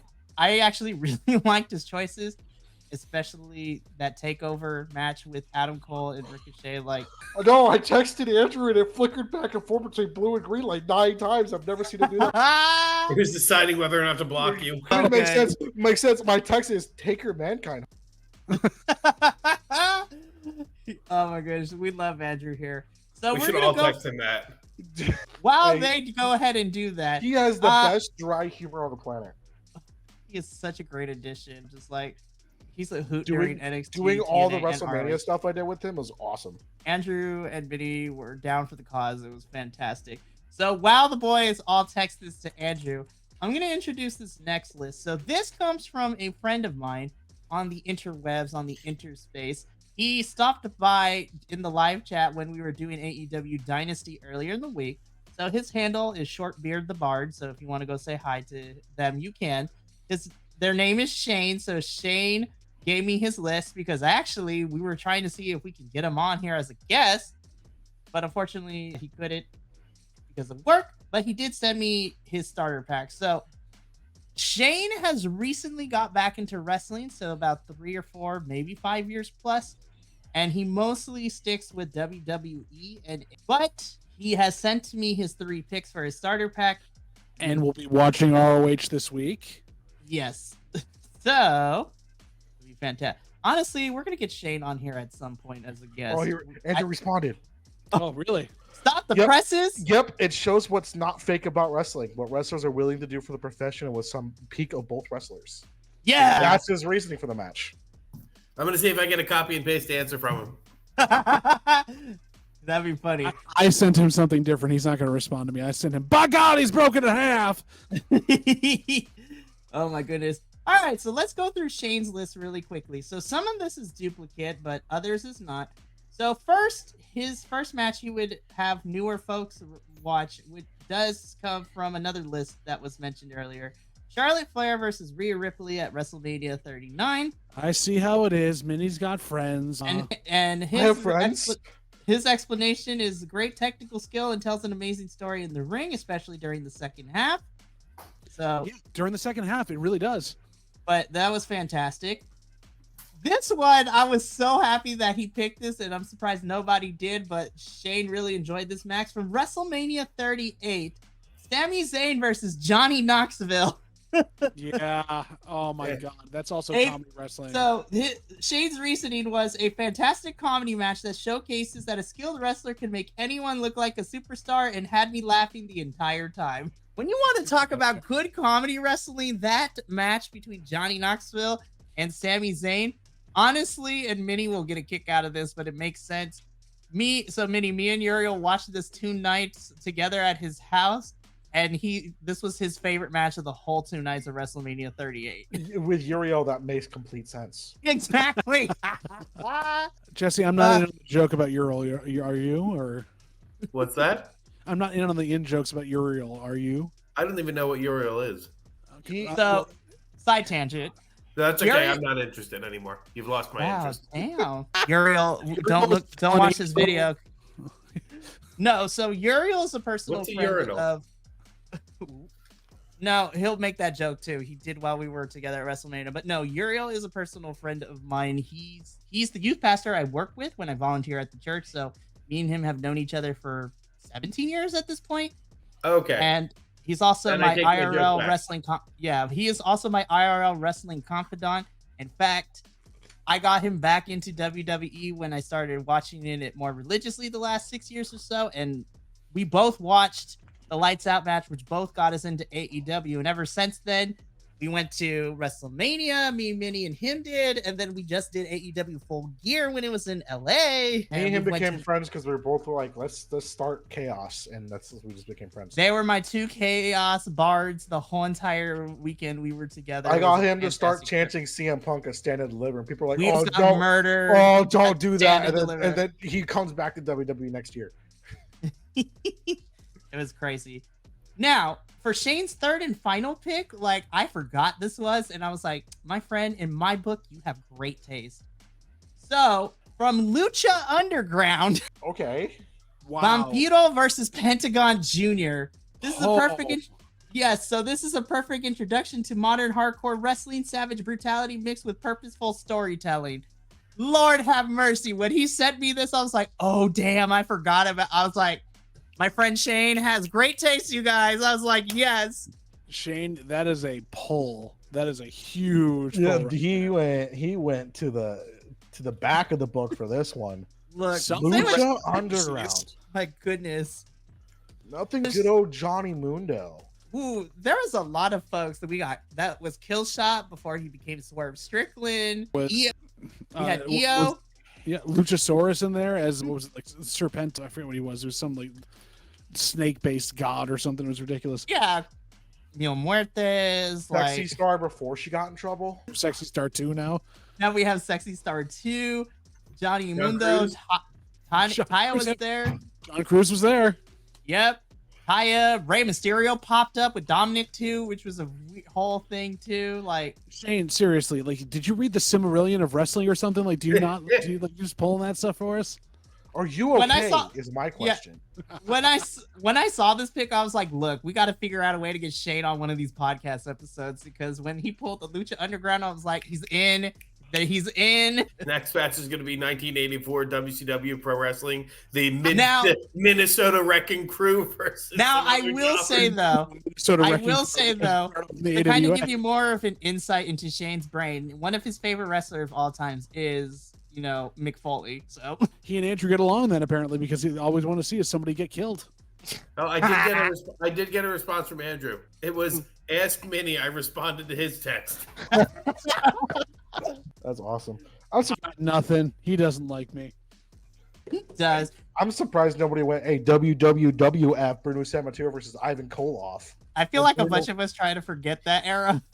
Can When be Bro- find a film from when- that era. I When, wouldn't do San Martino, so I just Bray Wyatt instead. Yeah. 9 letters. Alrighty. Spell. for So those who ask, Shane- that's who Bruno lost the title after 7 years. Oh my gosh. So that was Shane's list. Shane, my friend, thank you for sending those in. Hopefully, Thank you, we'll get Shane. you on one of these episodes Thank of you, pay-per-view Shane. reviews. Fantastic. But guys, now we're here for the main event of it all. The reason why we all showed up. We did I'm that. about to reveal Mama Willow's picks. Oh, Yes. okay. I'm ready. Is she there? Does she want to come on the podcast and tell us herself? No, she's in the middle of watching hockey at the moment, so like how I am with wrestling, she is with hockey. Person of culture. Okay. Yes. So, Mention my Whalers fandom. See how she does. So she is a fan of our local team here. To kind of, well, this is going to give away where I live, but of our local team, the Firebirds, who are in the minor leagues. But she is a huge Kraken fan for the NHL team. So she's a Kraken fan all the way. It's going to be fantastic, which is great because she's gotten super into hockey the last 2 or 3 years. But here are Mama Laguillow's picks. So Mama Laguillow has a very interesting eclectic collection of matches for this one because she doesn't watch wrestling on a religious basis like we do, but she will stop by and she watches matches. I mentioned this earlier in the podcast. She will be going with me to the collision taping out here in the Palm Springs area in May. We need pictures so bad. Oh, I am. And hopefully she doesn't watch this video, but spoiler alert, I did get her a shirt to wear for this thing, so it's going to be fun. Mikey does that. He got me too. Yes, I got Vinny too when he showed up for WrestleMania. And for those who are going to the convention, you will also have something to wear as well. But anyways, so Mama Laguillow's matches are very eclectic because these are the ones that she either watched with me, and one of these matches she actually watched by herself and she thought it was a fun time. So in no particular order, here are Mama Laguillow's starter pack picks that the matches she liked, and she would definitely want people to watch because this is her slow introduction into wrestling.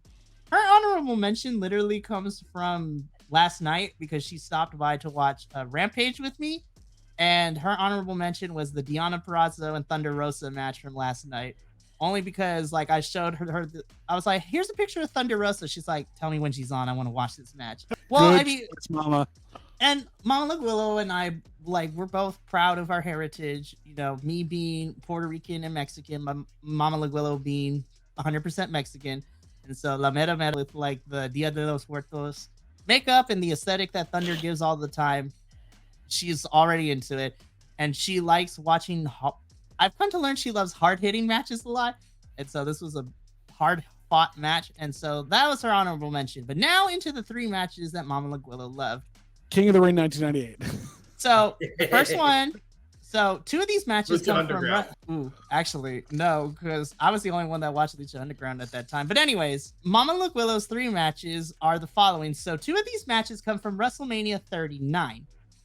And these were matches that she actually watched on her own accord. Didn't watch with me because I was watching, you know, at WrestleMania, and she watched it on her own via Peacock.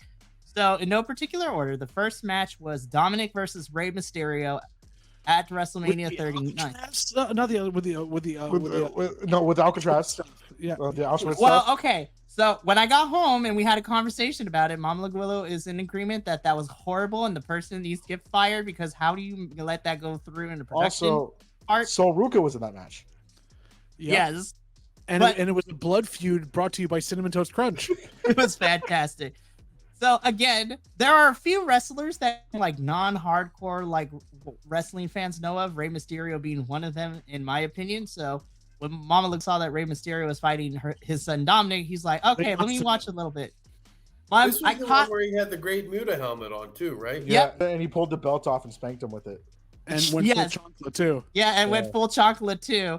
So Mama Laguillow got caught up on everything, and she's like, "Yeah, beat his ass, right?" Like that match was good. funny because listening to the entirety of SoFi chanting "asshole" in Spanish to Dominic, yeah, calling him a culero and everything was funny. hilarious. And of course, the audio didn't pick it up on the stream, and so that was one of the fun behind the scene bits that I got to tell these boys and Mama Laguillow. That and when I started holy shit chants at Stand and Deliver. No one got booed more than the person who was running the screens. But anyways, Mama Laguillow really loved that match because, again, it's Rey Mysterio, and it was a lot of fun for her to watch. It was like Dominic was being a turd at the time, and my mom is very old school. She's like, yeah, discipline your child, Rey. She really enjoyed it. The second match, only because, and she fully admits this, and she gave me the okay to say this, her second match from WrestleMania 39 was Night 2's main event, Roman Reigns versus Cody Rhodes 1. She was not afraid to admit that part of it was because she liked to ogle like Roman Reigns. I was like, you know what? That is very fair. But as someone who But as someone who didn't know all the story going into this, like the implications that it was, she watched the videotape package leading into the match, and she watched that thing. And by the end of it, when I got home that evening, when me and Minnie got home at midnight, and I walked in, Mama Willow the following day, she just looked at me and she's like, Roman Reigns should have lost. What an asshole. I was like, yep. I was like, and that's coming from someone who didn't follow this whole thing with Cody's return and the Royal Rumble win and everything. And she's like, nah, Cody should have won. And I was like, you bet he should have. Yeah, I'm sorry. I was just like, the fact that my mother, who is not a hardcore wrestling watcher like we are, the fact that she agreed with that statement, I was like, damn. I was like, that's how great that match was, honestly. And it got her invested. Now, this one is going to be really, really interesting. Again, this was during the end of the black and gold era of NXT. Sure. And this is the only match that I can remember where I got to watch it with both my grandmother and my mother at the same time. And this was the Falls Count Anywhere match for the NXT Women's Championship. Back in NXT, Io Shirai versus Raquel Rodriguez. And this is where Io jumped up. No, not Raquel. Sorry. Io versus Rhea when Io jumped off the skull. Off the skull. Jeez, yeah. So that was the match I got to watch with it. So she thought like these were two badass women. She laughed when Dakota Kai got stuffed in the locker, but this was her introduction to. She's like, oh crap, women's wrestling has come a long way, because again, she heard the horror tales of when I would tell her, yeah, bra and panties matches and things like that from an earlier age. And she and my grandmother watched this match with me together at that takeover. And my mom's like, damn, these women kick ass. I was like, you darn right they can. And this was this was one of Rhea's last matches in NXT, because then she would get moved over to the main roster shortly after that. But yeah, so those are Mama Willow's 3 picks.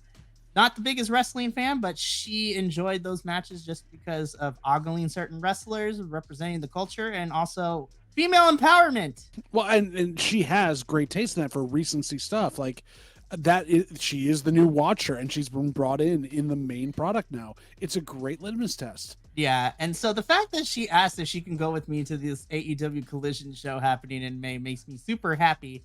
And me and her both are hoping for Thunder Rosa to be in action there, because we don't know. But also I'm hoping we get some ROH tapings too, so that way I can introduce her. Okay, that's Dalton Castle, and that's like go and like high five Dalton Castle at some point. It would be so good. But yeah, those are Mama Willow's picks. I love those picks. I love them. Better than all of ours. Yep, 100%. Honestly, I'm gonna be honest. I have to convince her to do so. But if we do a future episode on whatever it is, maybe I can get her to stop by for like a couple minutes. Tell her I'm there. She might show up. Honestly, though, she will, because she always asks how you're doing, and I fill her in, and she loves you, dude. I made Mikey's family love me. I'm not surprised. You are a lovable human being when I tie you to a chair and force you to watch ROH. That sentence took a left turn. I was expecting something else. So fun fact, side note before we sign off for the evening and do the closing of everything. Mama Willow knows all of you at this point because she watches the TikTok stuff that I be posting half the time. And so she'll ask me questions. She loves Minnie because obviously got to meet him in person when he came to WrestleMania last year. Really loves the Professor because they're both 49er fans. Go figure. She likes Andrew and she likes, JBL. She likes Andrew and Jesse. She likes everybody. She loves Adolfo too. She's like, he's Puerto Rican, isn't he? I'm like, how could you tell? Because that beard. I was like, yep. But JBL, you hold a little special place in Mama Willow's heart because she knows you a little bit before that, because she has seen my wall on my bookshelf that has all the Christmas cards with you on it. And so you've been one of my longest friends for this too. So I'm glad I could sweet talk myself into her good graces just by sending Christmas cards. Before you even met her. When I tear her son apart on these podcasts, because I feel bad now. No, she thinks it's fun. She said it on multiple occasions too. She hasn't verbalized it, but I will reiterate the message. She has told me, the last couple of weeks or so, and I'll say it on here on record so it's on there, and to embarrass Mama Willow a little bit. Love you, Mama Willow. We all love you.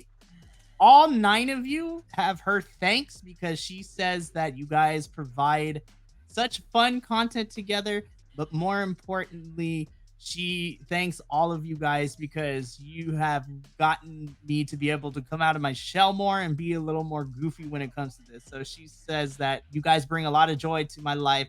She's very thankful and happy that you guys are part of my life to do that and bring that out of me. I'm not going to speak for Jesse. I'm not going to speak for Jesse on this, but we're both parents as well. We read the subtext in there, which is, "You're taking care of my son and getting him out of my hair for a little while. Thank you very much." Giving him friends.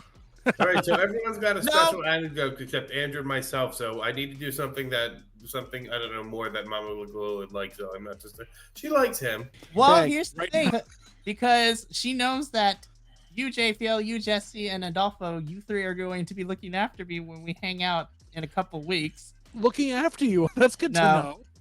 No, I looked at her. She was like, looking out. They're gonna look after me. She's like, no, you're right. You're gonna be looking after them. I'm like, that's fair. I'm gonna send her a Firebird's hat.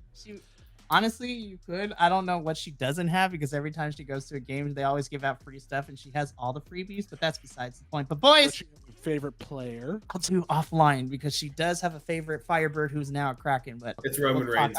It is Roman. We'll get a Firebird jersey that says Reigns on the back.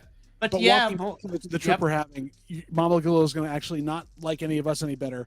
She's going to like Alice better because Alice is going to put up with the 4 of us in the house. So I'm bringing the Molson. No. Anyways, well, that brings us to the end of this month's BC Wrestle Pod episode. This was a fun one for sure. I'm super happy that we got to do this because this is a perfect way that I wanted to celebrate the day before my actual birthday. So tomorrow is my actual birthday where I turn the big 31. So fantastic. You don't look a day over 70. I know, right? But the 4 of us are going to get up on out of here and kind of catch up a little bit. Like I'm the youngest I think by far. You're a baby. You are a baby, and we've already established this, and he'll tell you himself, Will is our oldest. It's not John? No, John is not the oldest. We'll talk off camera because Will's a lot older than John is. But thank you so much for joining us this episode of BC Wrestle Pod. We don't know what we're going to talk about next month. We're going to figure it out, but hopefully we know what we're talking about next month. We're organized. Totally. We're like, we know. We don't question us. So come back to find out what exactly we're going to be talking about. But to do some housekeeping. Moments of the Firefly Funhouse match. Yo, honestly though, that'd be kind of fire. Let's dissect these. Let's rank the WWE cinematic matches we got and talk about them. That'd be funny and fantastic. But actually, you know what? Anyone listening out there right now, if you have ideas you'd like us to talk about or anything else you'd like us to go over, drop them in the comments. Let us know. Shane, you can always suggest a topic as well. We'll come up with our own, but we'd love to hear what you want us to do because we want more views and more interaction. We will shill for this all the time. Just tell us what to do. Honestly, we'll also have a notepad, so for anybody coming to New Jersey Wrestle Show, if you stop by our booth, we may or may not ask you, be like, come up with a topic for a wrestling podcast. What would you like to hear us talk about? And then, community building would be great. Or give us our best take on something. Yep. But we're going to get up on out of here. So housekeeping stuff real quick. If you enjoyed this live stream, you can find the edited version as well as all the other videos we got on the BC Wrestle Pod YouTube channel. Hit that bell notification, subscribe, as the kids say, and just leave comments and thumbs up and things like that. If you want to see more shenanigans, you can follow us all over the social medias at BC Wrestle Pod. You can also check out audio versions of all our reviews if you can't commit to watching our beautiful faces on the internet, but you can have our voices carry you through everything. And last but certainly not least, the East Coast Collective, as well as myself, will be at the New Jersey Wrestle Show Saturday, May 18th, Sunday, May 19th. Stop by our table. Come say hi. It's going to be super fantastic. But from myself, the boys that are here tonight, and all of the BC Wrestle Pod boys, remember, take care of yourself. Love one another, stay Bi-Conic, but more importantly than anything, you always deserve to finish your story. We'll catch you on the flip side. We'll be back live streaming shortly because we got 2 pay-per-views this upcoming week, so stick around for those. It's going to be fantastic. But until then, for now. Thank you so much for tuning in to another Vibe Tribe production. What's going to happen next time? Well, you're going to have to tune in to find out. But until then, remember, take care of yourself, love one another, and as always, make sure that you keep the good times rolling. Thank you for being here, and we'll see you next time.